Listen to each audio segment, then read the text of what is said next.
Bonjour à tous et bienvenue dans cette nouvelle vidéo. Alors aujourd'hui présentation de ma Xbox 360. Donc c'est une console que je n'ai pas achetée il y a quelques jours, hein. C'est une console que j'ai depuis longtemps puisque je vous ai déjà présenté des jeux. Mais je me suis rendu compte que je vous l'avais pas présenté. Donc du coup je vais vous donner un petit peu mon opinion et un petit peu mon histoire personnelle avec cette machine. Qui a été en fait la genèse d'une succession de déceptions ensuite avec la PlayStation 3, qui a fait que je me suis tourné vers le PC à partir de 2006-2007, voilà, parce que j'en avais un petit peu marre des pannes à répétition. Donc la Xbox 360, machine qui est sortie, il me semble, en 2006 avant la PlayStation 3. Donc du coup, j'avais mis de côté pour pouvoir m'acheter cette nouvelle machine de chez Microsoft. Et évidemment, comme beaucoup d'acheteurs Day One, eh bien, je me suis retrouvé avec le Ring of the Dead. Donc, ce que j'ai fait, c'est que, évidemment, je l'ai fait réparer. La panne est revenue une deuxième fois. J'ai refait réparer. La panne est revenue une troisième fois. Et donc, du coup, quand je l'ai fait réparer la dernière fois, je l'ai vendu directement, voilà, parce que c'était plus possible, quoi. Genre, vous jouiez 2 jours, vous aviez une panne, il fallait attendre 10 jours pour avoir la console, enfin bon, bref. Donc, vraiment la première version de cette Xbox 360, qui à l'époque avait donc un disque dur sur le dessus. C'était un disque dur, il me semble, de quelques gigas, je crois, de 10 gigas, vraiment, c'était ridicule. Disque dur qui n'était pas fourni, il me semble, hein, que j'avais dû acheter à part en plus. Voilà. Donc du coup, la Xbox, j'ai zappé. Je me suis dit, je vais attendre purement et simplement que la PS3 sorte. Donc la PS3, quand elle est sortie, je l'ai achetée quasiment en day one, pareil. Et même chose. J'ai eu une panne. Alors une panne que j'ai fait réparer une fois et du coup comme ça m'avait refroidi, je l'ai vendu ensuite sur eBay. Parce que voilà, j'étais déçu de Microsoft, déçu de Sony, surtout que la PS3 coûtait une blinde absolue. Elle coûtait quand même 499 euros ou 529 euros à l'époque, donc c'était vraiment une grosse somme comparée à la Xbox 360. Et que pour moi, c'était juste inadmissible d'avoir ce genre de panne. Alors, c'est vrai que quand je l'ai réparé, ma PlayStation, elle a fonctionné. Jusqu'au jour où je l'ai vendue, elle a fonctionné. Mais voilà, pour moi, j'ai eu, on va dire, vraiment un rejet des consoles à ce moment-là. Et la seule alternative étant la Wii, qui était déjà sortie depuis 3 ans. La Wii ne m'intéressait pas du tout.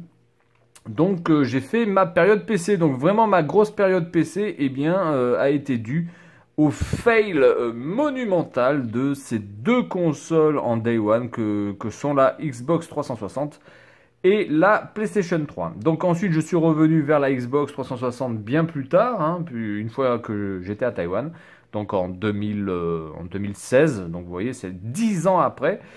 Et la PlayStation 3, pareil. Donc du coup, là, j'ai la version Slim de la Xbox 360. Alors vous pouvez voir ici qu'il y a un petit problème parce que normalement, la languette du tiroir CD doit être à fleur. Sauf que moi, quand je l'avais reçu, puisque je l'avais acheté d'occasion, ça s'était pété. Donc du coup, je l'ai collé, mais la petite patte qui permet de surélever la patte ici, enfin la façade, eh bien, je n'ai pas pu la récupérer. Donc, du coup, il y a un petit renfoncement, mais ça n'empêche pas le tiroir de s'ouvrir et de se fermer.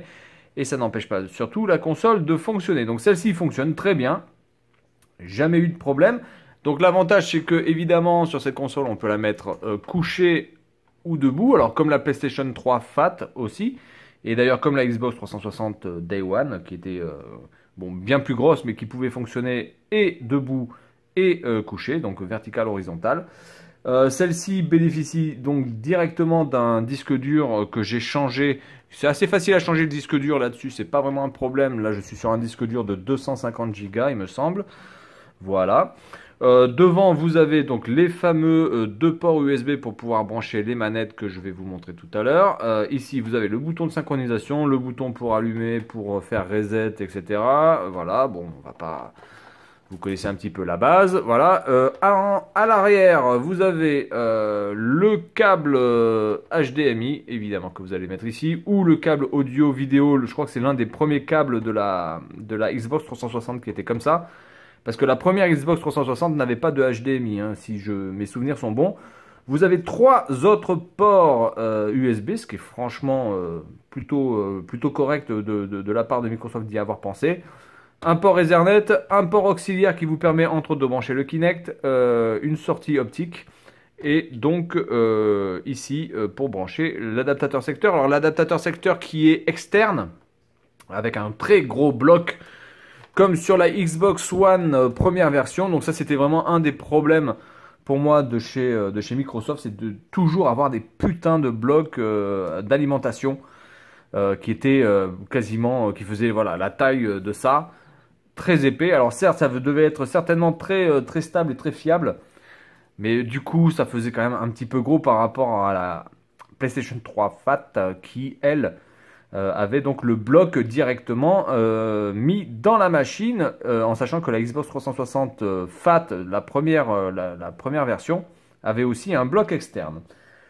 Ensuite, bien parlons un petit peu de la manette. Alors la manette avait été pour moi, quand j'avais acheté la console, l'une des vraiment bonnes surprises. Et donc c'est pour ça d'autant plus que j'étais triste de voir ce Ring of the Dead apparaître chaque fois sur cette machine. Parce que la manette était l'une des meilleures manettes que j'avais pu prendre dans mes mains depuis bien longtemps.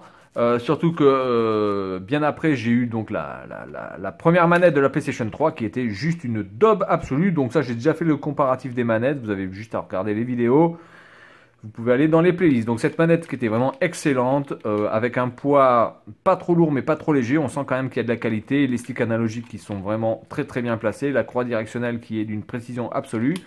Les boutons qui étaient vraiment d'une rapidité, les gâchettes pareil, vraiment il n'y a rien à dire.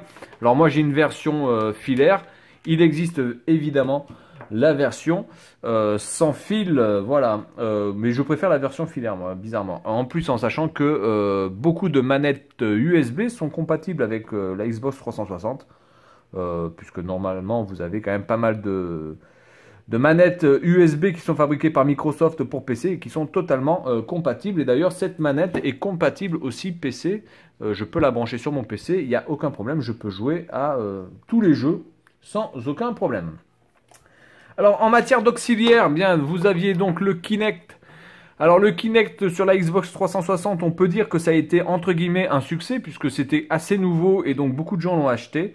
Donc ce petit accessoire permettait de pouvoir faire des mouvements, pouvoir jouer grâce aux mouvements et une visualisation de votre espace. Alors le seul problème c'est qu'il fallait quand même avoir beaucoup de recul.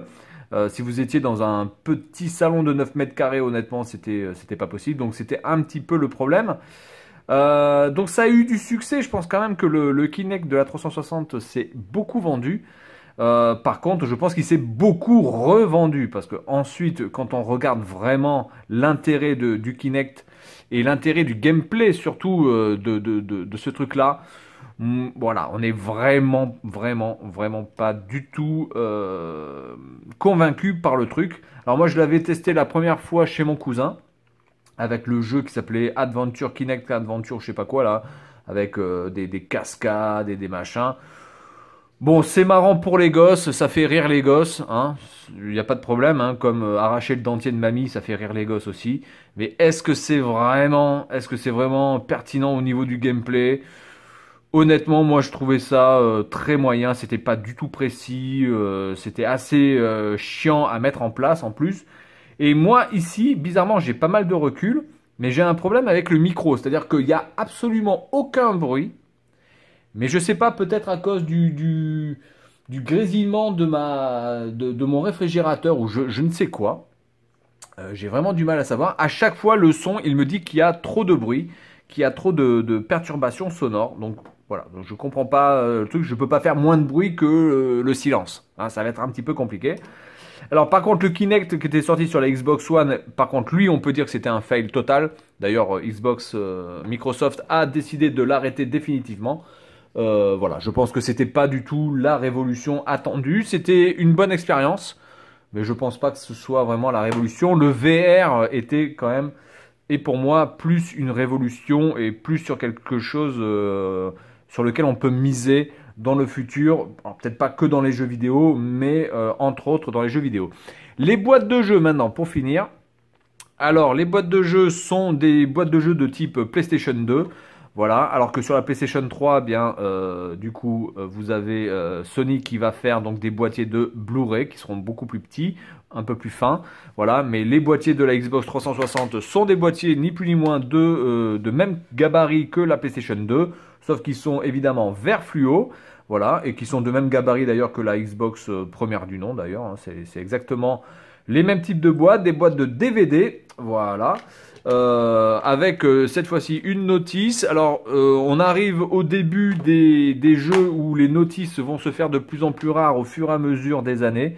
Autant en 2006 jusqu'à 2010, ça peut passer, mais à partir de 2010 jusqu'à la sortie de la Xbox One, on arrive à des jeux où vous n'avez quasiment plus rien dans les boîtes, si ce n'est le jeu et un vieux fascicule de merde. Voilà, donc si je dois donner mon avis sur la Xbox 360, je vais dire que c'était une très mauvaise découverte et très mauvais achat en 2006. Clairement, ça a été l'une de mes plus grosses déceptions d'achat. Ça, c'est clair et net.